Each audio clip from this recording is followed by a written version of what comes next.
So it's 11 o'clock. I'm going to go ahead and get started. We still have some folks that are logging in, so I'll give a minute to let that happen as it is just 11. But if you are comfortable with your cameras on, I would love to have your cameras on just to be able to see people's faces. If not, if you have other things going on, have a lot happening in your world, it's absolutely okay. Don't feel obligated to turn on that camera. But if you are comfortable with it, I'd greatly appreciate it. My name is Tiffany Lemons, and I am a senior organization development consultant with Indiana University, and I work specifically in the HR department. Today, going to be talking a little bit about, I think, a topic that a lot of us are experiencing. A lot of us are taking deeper dives in. We're going to be sampling a larger, broader class that we have or course that we offer called Compassion Culture. How do we create a compassionate culture? What is a compassionate culture within an organizational context is primarily where this course exists, really looking at it from that organizational context. Within that broader sampling of compassion culture, we're going to be taking a deeper dive into what is unconscious bias, what is or implicit bias, depending on what term that you're most familiar with.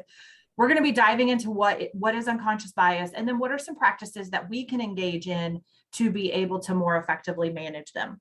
I will also include some, if you are an IU student, employee, or faculty member, you do have access to LinkedIn Learning for free as part of your affiliation with the university system. So I will, at the end of this course, also offer some LinkedIn Learning opportunities on the slide deck, articles, books, resources, additional tools that you can use, because today we are just going to tip the surface, right? With an hour of a conversation, we're not going to be able to really dive in deep into any of our particular content here today. We're just going to share some common terms, some common practices, and a pathway forward within this particular topic. So definitely want to make sure to give you some additional resources if this is something that you wish to continue your growth in or your development in. Looks like we have about 23 people or so on the call. If you have a question, feel free to type it in the chat. Feel free to raise your virtual hand. That might be the easiest way to see you, since I don't see a lot of faces. So if you do have a question, that virtual hand is absolutely okay. Type it in the chat. You can also unmute yourself and just ask the question if that is easier for you. But I definitely want folks to feel like they can ask questions, have comments, etc. And there will be a couple times we might do, depending on what kind of time we have, we might do one little breakout room conversation, or if not, we'll just do some chat conversations, kind of depending on our flow, depending on how things go for our next hour together. So we're going to start very foundationally with what is unconscious bias. Unconscious bias, you might also hear it used interchangeably with implicit bias, is a term that describes associations that we hold outside of our conscious awareness, i.e. unconscious, and control. Unconscious bias are held by everyone. We all have unconscious bias. In part, it is our brain's way of making sense of all the information that we take in every second of every minute of every day. We don't have the ability to filter through all those pieces of information as if they are individualized, unique pieces of information that we process at our conscious level. So at our unconscious level, we're making those associations and we're making those pathways in order for us to be able to move forward and to process that information. Unconscious bias is triggered by our brain automatically making quick judgments and assessments. Bias, where it can become problematic, is that biases cause people to prejudge, and applying those prejudgments creates stereotypical thoughts and behaviors. Now, when I said we all have and experience unconscious bias, there are moments in time when unconscious bias might be helpful to us. For example, if I'm walking down a street at night and I unconsciously notice that one side of the street is more well lit than the other side of the street, and I cross over to the side of the street that's more well lit because I feel safer walking down a well lit street than I do walking down a poorly lit street. That's an unconscious bias that prompted me to make the connection that a well-lit street was potentially safer than a darkened street or a darker street. I don't always notice. We don't always notice when we're making those behavior assessments or when we're making those behavior shifts, right? We don't always notice that they're happening. And oftentimes that's unconscious bias that's making us to move into that space, or that it's that mental map that we process, that somewhere back in our life, we noticed that more well-lit spaces were safer than darker spaces. So now every time we go walking, we don't always consciously think about, I think it might be time for me to cross the street right now. We just do it. We're not even really thinking about it when we do it. So sometimes unconscious bias can help us. Oftentimes it can hurt us. Today, we are specifically talking about where unconscious bias becomes problematic. We're not talking about all the other areas where unconscious bias might be helpful, might be fruitful, might be supportive of our development and our growth. We're talking about those areas where it might hurt us and it might hurt others.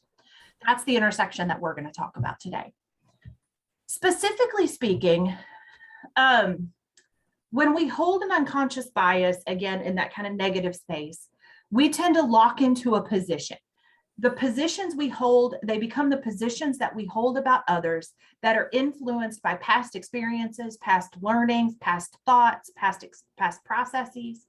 We form filters through which we filter information, through which we filter stimuli, through which we filter a mental filter that causes us to reach conclusions about groups.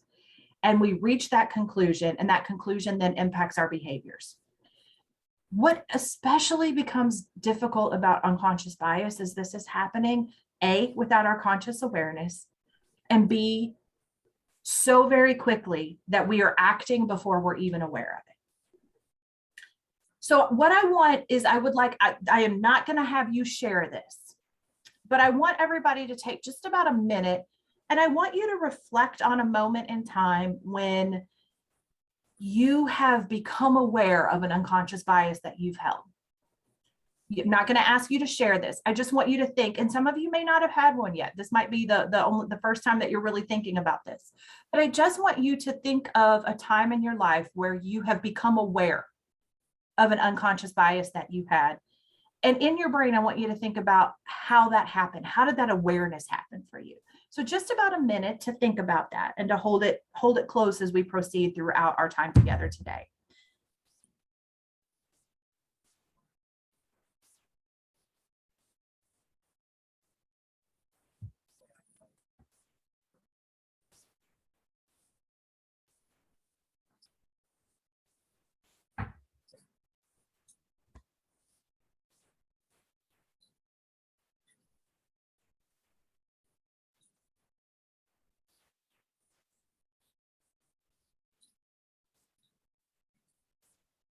We have about 30 more seconds.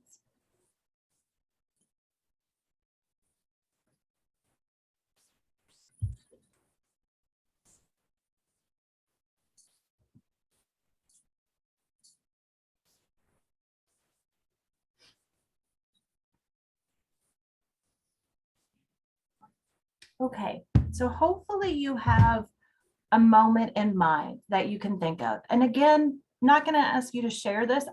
As we're working through our content and we're developing some different practices here, I want you to have something that you can anchor the learning to, an experience, a memory, etc. If you struggled coming up with your own kind of awareness of a moment in time when you experienced where you had a bias, shift your thinking to a time when you were potentially the victim of a bias thinking.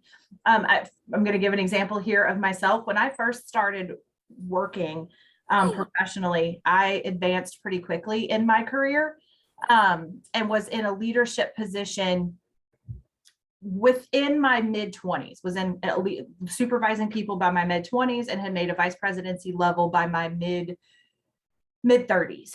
And I experienced age-related bias throughout my entire professional career of being too young to be a leader, and how many people would question my leadership abilities simply because they thought I looked young. And when I would ask, where is this hesitancy coming from, or where is this, no one could, the people who held that bias could not articulate a concrete reason. It was always something about, I just didn't think you had that experience, or I just didn't think you would know exactly what to do in this situation. And almost always rooted in the age that I was for that level of leadership position.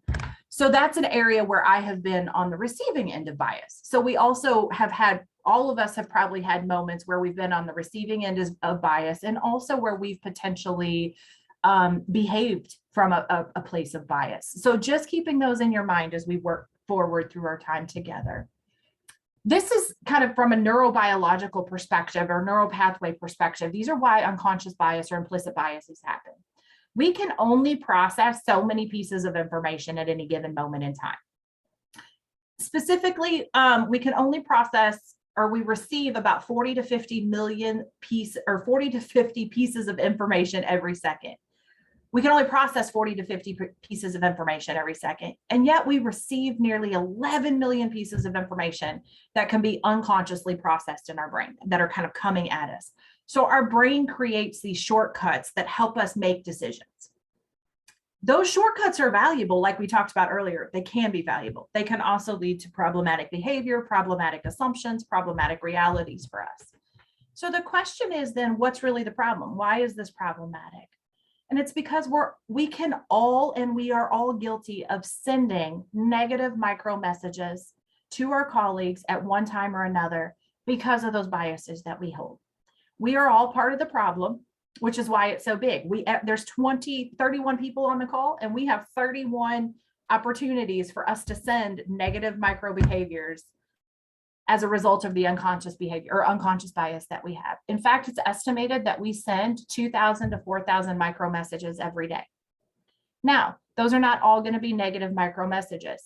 So if I were giving a presentation and I had 30 people who had cameras on, or I was in person, people would be sending me micro messages if they smiled at something that I said, or if they shook their head in confirmation of something that I said, or if they kind of their eyebrows rose a little bit in thought about something that I said. Those are all micro messages that people send. They're not always going to be negative. Yet, if we're sending 2,000 to 4,000 micro messages every day, what are the chances that those are going to also have a substantial amount of negative in them?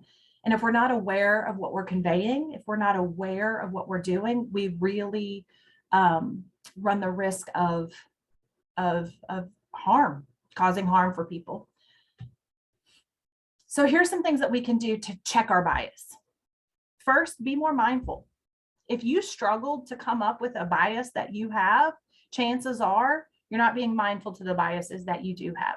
So you might check out the Harvard implicit bias check. If anyone has ever done that one or has ever heard about that one. Harvard University has an implicit bias quiz that you can take, and it tells you where you hold bias. And it's really helpful. It's a great kind of first step towards that mindfulness and towards that self-awareness. Dive into the discomfort. Dive into acknowledging that this can feel really uncomfortable. It can force us to check realities that we never thought we held before, or to check beliefs that we never thought we held. So dive into that discomfort, engage with the others, whoever the others may be for you, engage with them, dive into that, learn about cultures, backgrounds, experiences, and consciously engage in positive stereotyping or positive affirmations. Consciously engage in raising people up and checking your bias, checking your related behaviors, and checking the behaviors of others. Again, we're going to find the right place, the right time, et cetera, to have those conversations. But this is kind of that continuum. If you were to look at where do you start, we start with being more mindful.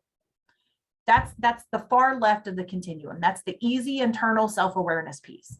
And then the far right of the continuum is really moving into the behaviors. First, checking our own, and then also working to check the behaviors of others, to have those difficult conversations, to be that voice in the room that checks that space. So very specifically speaking, checking our bias starts with first being more mindful and being aware of the bias that we have. I do a lot of work in de-escalation practices. And one of the things that I share quite frequently in those spaces is you cannot manage the reactivity of others until you manage the reactivity of yourself. And bias is kind of the same thing. We can't run around checking the biases of everybody else if we're not ready to police our own biases and to be aware of and grow in the space around our own biases. So keeping it that it's a two-way street. We have two sets of practices here, ourselves and others. Another really great tool that you can use is the pause method for checking bias. And pause stands for we'll dive into each one. But the pause model helps us to halt unconscious bias from wreaking havoc in the workplace by pausing before we make a decision or before we act. So it's not just making a decision, but before we act. Here's what the pause model looks like in practice. Pay attention to what's happening behind the judgments that you make. If you find yourself leaping to judgment and you can't really quantify why you're making that judgment, you need to take that step back and figure out what's processing between the receipt of the information and the judgment. What kind of happened and where was that tapping into? What were those mental maps looking like? Acknowledge your own judgments, interpretations, and reactions and what's contributing to them. Understand other possible judgments, interpretations that you may have. So what else is going on here? What else might be driving this? What might this be connecting to in my experience, my past, my history? Search for the most powerful or productive, empowering, and constructive way to deal with the situation, and then execute your plan. But you'll see here that 3 of the 4 steps are about self-awareness. 3 of the 4 steps are not about action. They're about self-awareness.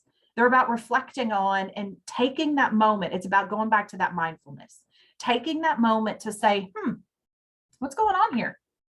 I jumped to this judgment, but I'm not really sure what's going on here. There's a TED Talk that I'll share with you that I think is really helpful. In this particular TED Talk, and Jenny, thank you. I'm going to go back, but Jenny just shared the implicit bias test in the chat. So if anybody's interested in that, please feel free to check that out. But there's a really great TED Talk that's given by a HR leader who is a woman who I believe she's a VP, senior VP, something like that, of quite a large HR company, or quite a large company, and she's in the HR department. 2 of her people come to her, one man, one woman, come to her and say, essentially, I need a raise, a promotion, raise, etc. I want to talk to you about it. Here's my workload. Here's what I've been doing, and here's why I really feel like there's a justification here. And she said she found herself instantly saying, we have limited resources. He, as the man, must be the single provider for the house, the primary provider for the household. I'm going to go ahead and give him the raise. And she chuckled because she said, you know what? I'm a head of household. As a woman in an HR, I'm the head of household. And yet I still held the bias that as a man, he must be the head of household. So she's like, it was this moment where I just had to say, why am I doing this? Why am I thinking this? Where is this mental map coming from? And it was just years of conditioning to think as men must be head of household, therefore must need more money. And she had to check that own awareness and that own reality. And she found it herself being really interested, or found herself really working through that process, working through that, pay attention, acknowledge your own judgments, and understand where those judgments are coming from, because she, as a woman, was the head of household and was a vice president of an HR company. So she said, if anybody should have seen it differently, it should have been me. And yet I still had that unconscious bias that rose to the top and was very alarming whenever it did. So really processing through and taking that moment to check that bias. It's a really great TED Talk. And I'll again make sure that you have access to it, because I just found it really interesting as she dove into those different practices. So these are some methods for checking our bias. We're now going to move into specifically moving from bias to the resulting behaviors, the micro behaviors that we see. Micro behaviors, and when we talk about micro behaviors, they're often tiny, unconscious gestures, facial expressions, postures, words, tone of voice, which can influence how included or excluded, not included, people feel around us. And so I want you to think, as we work through these, I want you to think for yourself, what are some examples? What are some examples of different micro behaviors that you might see? Some characteristics that you see with micro behaviors, they are both verbal and nonverbal. They're often very subtle. They are habitual in nature. They're usually unconscious, meaning we're not even aware that we do it. They're influenced by our biases.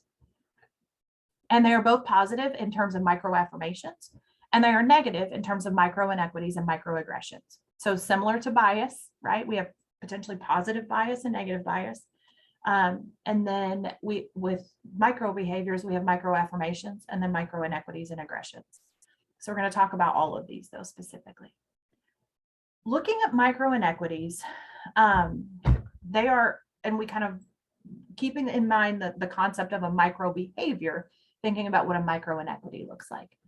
They are apparently small events, which are often ephemeral and hard to prove, events which are covert, often unintentional, frequently recognized by the perpetrator, which occurs whenever people are perceived to be different. So this is when we first, you can see even back in 1973, this is when this term was first coined. And clearly it's something that many decades later we're still addressing. Another way to look at it is that it is the method by which, or the ways in which, people are singled out, overlooked, ignored, or otherwise discounted based on an unchangeable characteristic such as race or gender. Micro-inequities generally take the form of a gesture, a different kind of language, a treatment, or even a tone of voice. So sometimes, well, we'll back up. Well, I'm going to hold on for a minute. We're going to do some deeper dives into those, but I just want you to think of that concept of a micro-inequity being small, often unconscious, and yet still has the practice of making people feel excluded. These are some examples that you might see. And these are just examples, but for example, if I were a man and I were in a meeting and I was only making eye contact with other males while talking to a mixed gender group. Another one that you may see that I saw very frequently in some of my more tech-oriented classes, if I were ever in group projects with people, it was, Tiffany, you can be the note taker. Y'all, I'm a deplorable note taker. My penmanship is chicken scratch. I don't think I have ADD, but I have a tendency to completely lose track of whatever's happening in a conversation and like stare off into or get sidetracked and excited about the conversation, completely forget to take notes. I'm an ideas person, right? But there were groups that wouldn't tap into that strength, but they would be like, she's going to keep us on track. She's going to help us take the notes. So that's an example of a micro-inequity. Leaving someone out of a social gathering, omitting someone from an important communication, calling you a nickname that you didn't share or that others created for you, constantly mispronouncing someone's name or not taking the time to understand how to pronounce their name, interpreting or interrupting a person mid-sentence, rolling your eyes or sighing loudly, raising your voice even though the other person has no difficulty hearing you, mentioning the achievements of some people but not others whose achievements are equally relevant, making jokes aimed at a certain minority or a marginalized group and saying, well, it's just funny. Everybody thinks it's funny. These are just some examples. This is clearly not an exhaustive list. So we're going to take again that moment of reflection, and I want you to think of times that you have experienced micro-inequities. And I also want you to think of times that you have displayed micro-inequities, negative or micro-inequities. So first start with time that you have experienced in your head, and then shift to a time that you have participated in or displayed a micro-inequity. And I'll give you a minute to a minute and a half to do that.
just about 10 more seconds.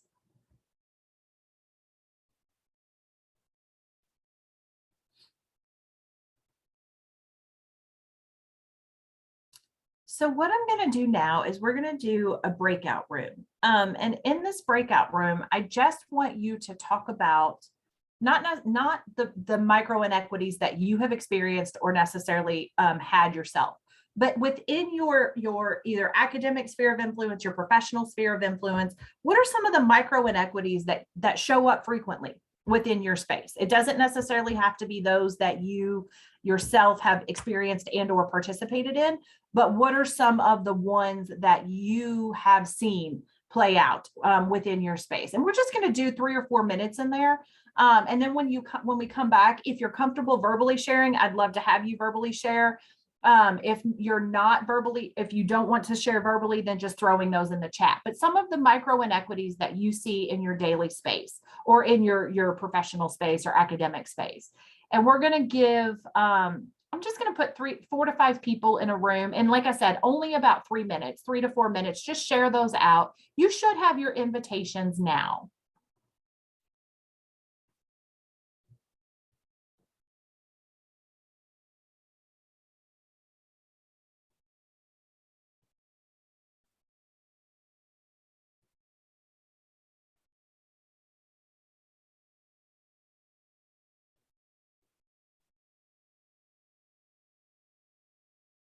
I see a handful of folks still hanging back here in the room. Just want to make sure that you have an invitation.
just about 45 seconds and the breakout rooms are closing.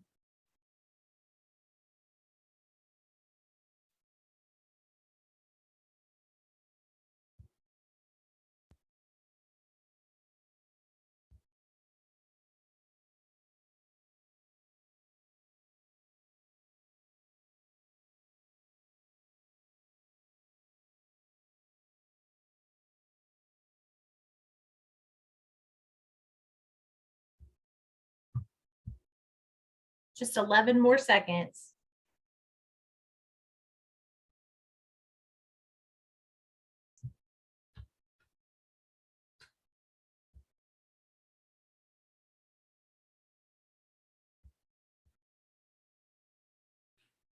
So hopefully you were able to have a little bit of time to dive into what were some of the micro inequities that you see within your daily spaces, or at least somewhat consistently within your space.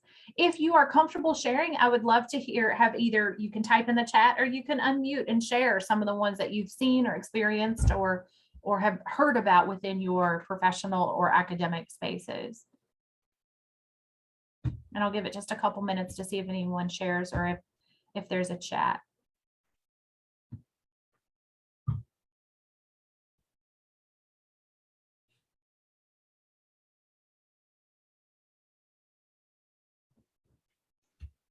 I think we mostly spoke about being easily like dismissed or people ignoring the things that we say. Yeah, absolutely. People say kind of, I think continuing into some of that is people saw in the chat, people in positions of power interrupting others in meetings. Also that tangential to that or within kind of both of these spaces are, if not ignored, if you're allowed to speak, being easily dismissed. So I'm going to listen to what you have to say, but I'm also going to just as quickly dismiss what you have to say. You may also hear within or see or experience there's a kind of a massive conversation happening right now about women who present ideas within meetings, and then 5, 10, 20 minutes later, a man will present the exact same idea. And that idea will be given credibility or will be given a voice when he says it, but not when she says it. And there's a lot of research, or not research, but some practices that are happening there that's kind of talking about the role of a male advocate in that space and what that looks like, and how you say, actually, Katie just said this, and I would like to I'd like to expand upon what she just said, but giving that credit and checking people when someone interrupts or when somebody discredits somebody. So yeah, so those are some examples of micro inequities. Any others that you want to share before we jump back into the slides? They happen a lot. They happen frequently, right? We experience them a lot. And I think when you start to become even more aware of them, it is surprising how many you find yourself also perpetrating or also participating in, and then how many you find just happening around you, and kind of what do we do in that space. So we're going to be shifting our focus, or not shifting our focus. We're going to keep our focus in kind of those micro behaviors, but right now we're going to go from micro inequities to microaggressions. So kind of taking it from the observation or the feelings of being excluded to that being just a bit more aggressive, depending on where it falls within the continuum, and a bit more overt, depending on where it falls within our conversation. So moving towards microaggressions, we get daily commonplace insults and slights that cumulatively affect the psychological well-being of members of vulnerable populations. So moving into those microaggression space. You may also hear people refer to where it's impacting the psychological well-being. People may not be able to necessarily articulate that it's impacting the well-being, but if you hear people say, every time I go there, I'm just tired when I leave, or I'm just, you hear students potentially say, I just don't want to work with that group, and they can't necessarily articulate why. You might start digging into what's going on there, and if there are specific micro inequities or microaggressions that are happening that are affecting their psychological well-being, but that individual is not necessarily aware that it's happening, because at times it's so commonplace, or it's such especially if it's someone from a vulnerable population, it might be something that they have so unfortunately had to learn how to live with day in and day out, that the ability to articulate that with specificity what's happening may be lacking simply because it's become a norm, or it's become that cumulative practice that is so psychologically draining, that they may not be able to articulate what's happening or what the need is. So you may have to also, in that space, if you're a supporter or an ally, a recipient of, is start looking at what are kind of the tangible impacts within that psychological well-being. What are you seeing happen? And then when do you see it most frequently happening, to be able to pinpoint what that microaggression is, or what that micro-inequity is, and how it's impacting you. We're going to move still within the umbrella of microaggressions to micro-assaults. These are not to be confused with criminal or civil assaults. These are, again, within that context of micro-behaviors, conscious, but they have moved to the level of consciousness. Conscious and intentional actions or slurs against one's identities. Some examples that you might see are flying a Confederate flag, denying someone from dating someone of the same sex, students whistling at a female professor in class. They're conscious and intentional actions or slurs against one's identity. And then we kind of, within that space, have micro insults. These are communications that convey insensitivity and demean a person's heritage and or identity. Some examples, again, that you might see here is asking a student of color which scholarship they receive for admittance to the college, clearly assuming that if you're a person of color, you must be here on scholarship. Joking that you cannot give female office workers constructive feedback because they'll cry or because they'll get their feelings hurt. Helping a person in a wheelchair or with a physical disability without asking if he or she needs assistance, or without first waiting for that person to acknowledge that they need assistance. These could be examples of micro insults. The overall impact of these is that, and for a moment, I'm going to take the microaggressions out of there because they're conscious. And so they can include these, but they can also be even more, we can feel even more negative impacts. And that's supposed to say, make us feel excluded, like we're on the outside looking in. They can make us feel like we do not belong, and they can make us feel like we are not valued. So when we're talking about trying to create a compassionate culture, those negative micro behaviors, micro inequities, micro insults, microaggressions, micro assaults, all roll up into creating an exclusionary practice. They roll up into us creating a culture that is the antithesis of compassionate, and the antithesis of a place where people want to be, and where people want to show up and be there, where they feel safe showing up and being their full authentic selves. And so as we think about the impact, so we're kind of moving through this continuum. First is to recognize what bias is, those mental maps that we create in our heads, and then how those mental maps result in behaviors. They result in either micro affirmations, which are the, again, as they sound, kind of affirming spaces, or they result in those negative behaviors. So as we moved through the continuum, we're now at the space where the behaviors are happening. And it's, what do we do with them? How do we address them? How do we manage? So some practices that we can engage in to be able to address negative micro behaviors that we are either ourselves perpetrating or putting out there, or that we are that we've seen around us. So here are some additional methods you can employ to reduce or eliminate micro inequities or microaggressions. First, consider if someone is talking to you, or that you've observed something in the space, consider what's going on. Listen and empathize with the person. You don't have to agree in order for you to be able to empathize. This is oftentimes where you will hear where the conversation of intent versus impact will happen. So you may have heard this conversation before, or may have experienced this conversation before. And someone comes to me and they said that, and I'm going to throw myself into an example here. It's not an actual example, but I'm just going to be, the role play person. Someone comes to me and says, Tiffany, that behavior that the way you answered that question, I felt really harmful. It felt like you were targeting me specifically. And my first response can either be, I'm sorry that was the experience. Tell me more. How can I do better? What do I need to do differently?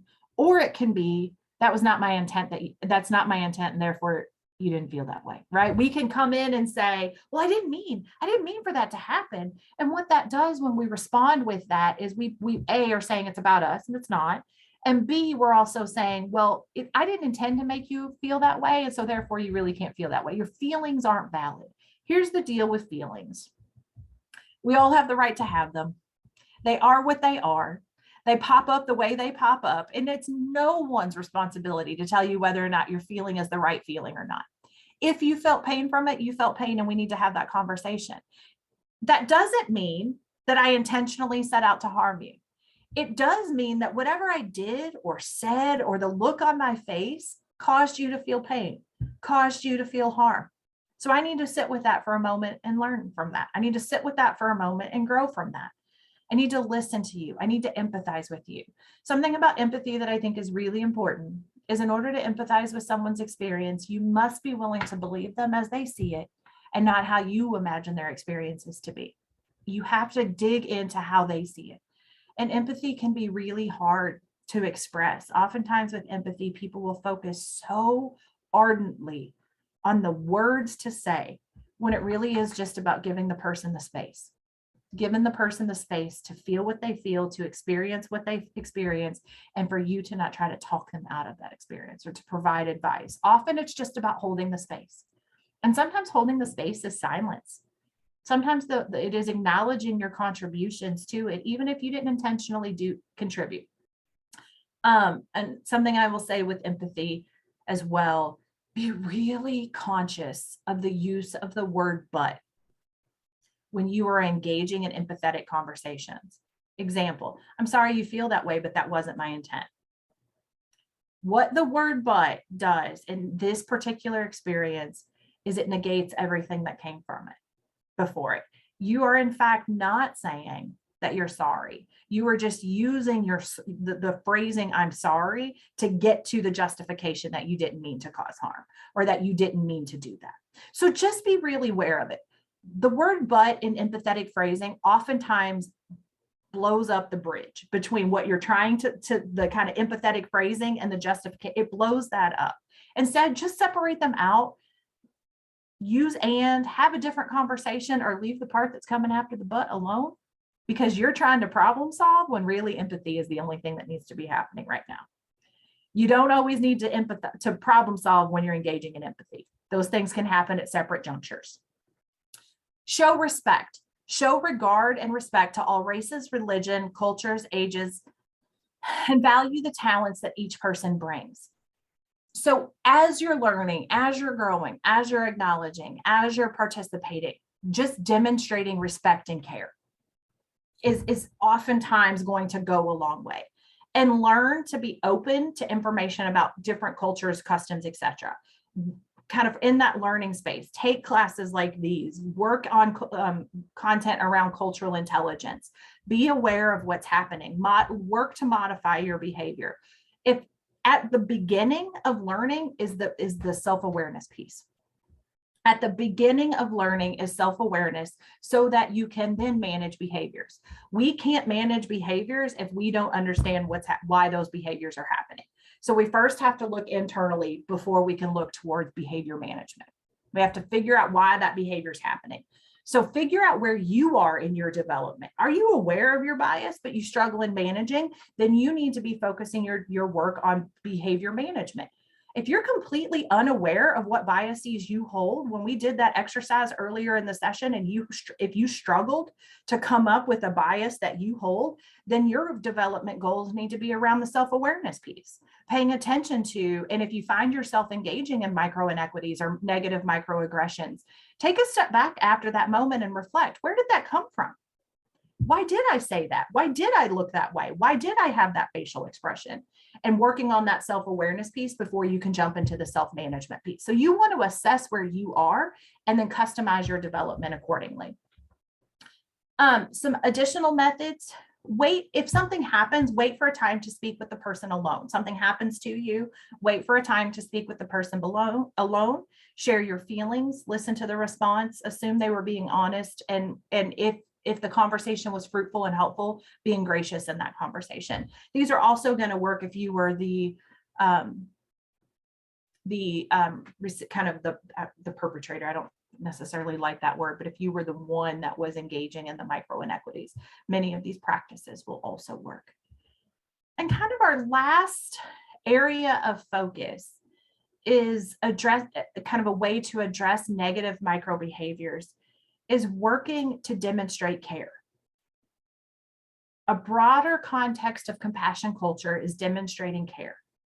We must embrace the differences that make us stronger. We must embrace the differences that are around us every day. We are not a homogenous world. No matter where you are, there are 25 people on this call. There are 25 different cultures represented on this call.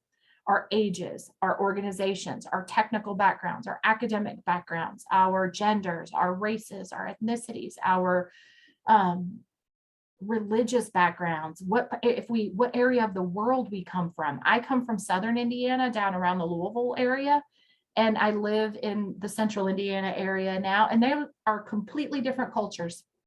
And there are 2 hours away, people, 2 hours away, completely different cultures. I lived in Ohio for a while. I lived in DC for a while. Completely different cultural realities, even within those regional contexts.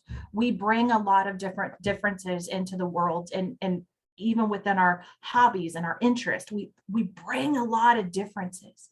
You may not agree with every life decision, practice, experience, verbal articulation, nonverbal articulation, whatever it may be, that another person makes. But publicly broadcasting personal judgment of another individual is not helpful, and it has no benefit. And those micro behaviors are you publicly broadcasting personal judgment. So even as small as they are, me sitting very calmly, and then all of a sudden somebody says something that I don't like, and I sit back and I cross my arms, I disengage from the conversation. I'm no longer present or participating in the conversation. That's sending a public judgment. That's me publicly broadcasting a personal judgment of another individual or another practice. So in demonstrating care when people are experiencing these micro behaviors. Would you care to tell me more about this experience, please? I'm not familiar with X. Would you care to give me more information about it as we're learning and growing? Thanks for sharing. That helps me understand more about. I was unaware. Thanks for letting me know.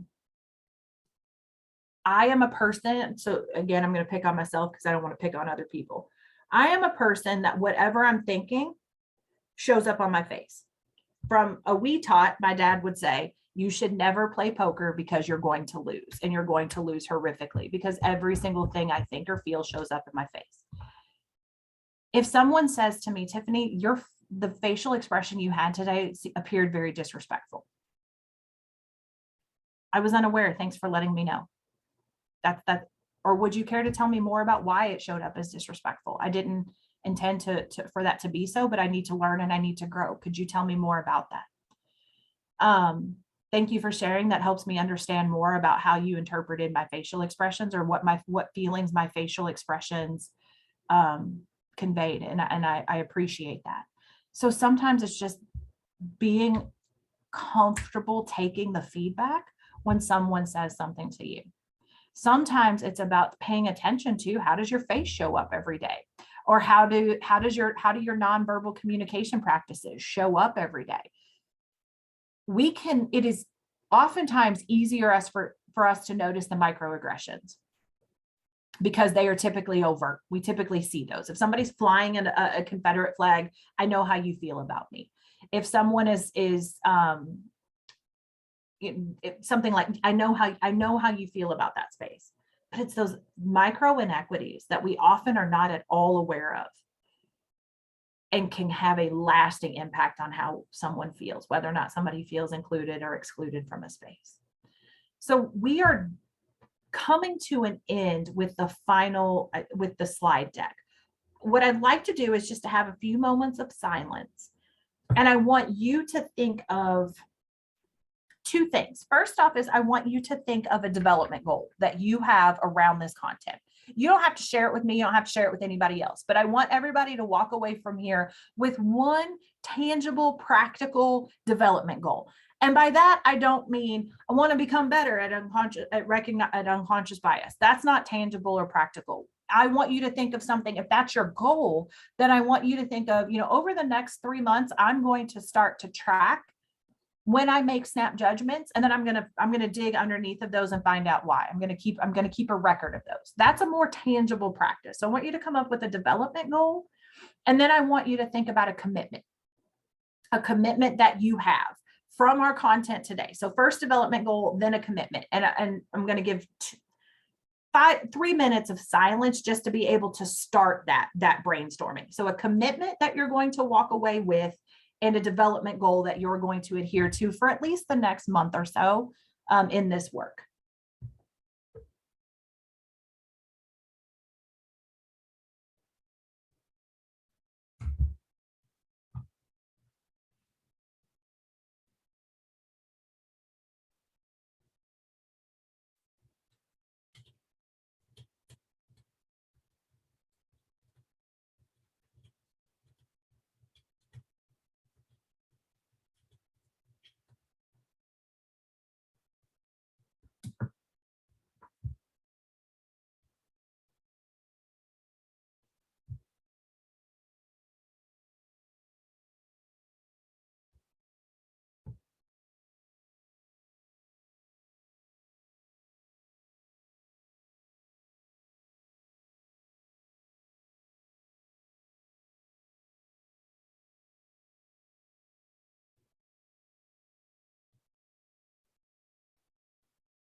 Just a couple more minutes.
Okay, so hopefully you've had some time to at least to jot down some notes, to jot down some thoughts for continued exploration or continued thought. I have changed my name in the tile to my email address. If there's anything that you want additional information on, or you want some resources, or you even just want to schedule 30 minutes to talk about your goals, talk about your development practice goals, feel free to reach out to me. Feel free to email me, and I'm more than happy to sit down with people and chat, or to send you any of the resources that I have that rolled up into the creation of this content or these resources. Lots of great articles, lots of great books. And if you just are kind of in a space where you don't necessarily want to filter through all the information out there, you want to read, you want to learn, you want to grow, but you want us to filter that information for you, gladly will do that. I hope that today was helpful. I hope that there were at least a few pieces of information that were either new or a different way of looking at things. I'm going to turn it over to Anjali, who has a few resources or topics or thoughts to share. Other than that, I hope y'all have a great day. I hope the conference is great and you're learning a lot. And we are so close to Friday that I'm just, there's joy in my heart with how close we are to Friday right now. I think 3 days for me of raininess is just, please bring me some weekend sunny. So I hope y'all are in a good space and just have a great day. And I'll talk, if you have any questions, resources, support needed, always feel free to reach out to me. Other than that, y'all have a great day. Yeah, I just want to say thank you so much, Tiffany. This was such an amazing session. I personally learned a lot, so I'm sure everyone here benefited. And thank you so much, everyone, for joining. I have put an evaluation link in the chat, and we'll really appreciate if you could fill that out so we can continue to host events like these. And like Tiffany said, I hope everyone has a great weekend ahead. Thank you so much for joining.